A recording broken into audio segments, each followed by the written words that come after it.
Ishtixon tumani Qoraqishloq mahallasidagi Shuyxontepa uzumlar fermer xo'jaligi bundan 12 yil avval tashkil etilgan.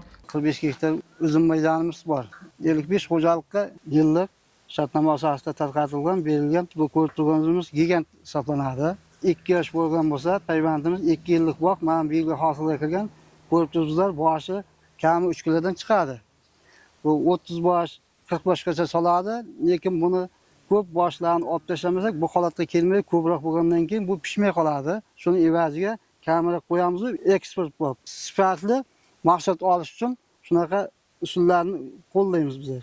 Bu yilgi hosil ham xo'jalik ahlini quvontirmoqda.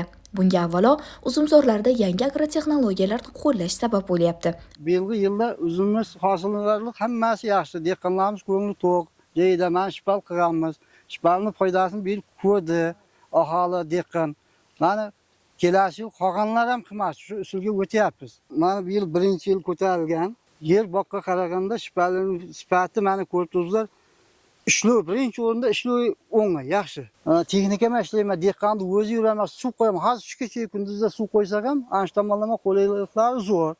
Birinchidan, ikkinchi tomondan yer takka qaraganda sifati yaxshi. Ayniqsa, ishsiz yoshlarga yer ajratilishi ular uchun katta imkoniyat bo'ldi. Shuyxontepa uzumlari fermer xo'jaligidan 40 sotikga uzum bog' olganman. Bizga yaratilayotgan keng imkoniyatlardan foydalangan holatda 17 million kreditga shipallar oldim. Uzumni ko'tarish bo'yicha o'tgan yilgidan ko'ra ancha hosil berishligi, sifati, tarozi boshi ancha juda ham yaxshi. O'tgan yili yertakda 70 million atrofida daromad qilgandik. Bu yilga kelib, xudo xohlasa, bir 100 million atrofida daromad qilish rejamizda bor. Kelasi yillarga bundan ham ziyodroq, bundan ham unumdorligini oshirishga harakat qilamiz. Qoraqishloq mahallasidagi tajriba shuni ko'rsatmoqdaki, yerdan unumli foydalanish faqat ko'proq hosil olish emas. Asosiy maqsad sifatli, bozorga va yuqori daromad keltiradigan mahsulot yetishtirish.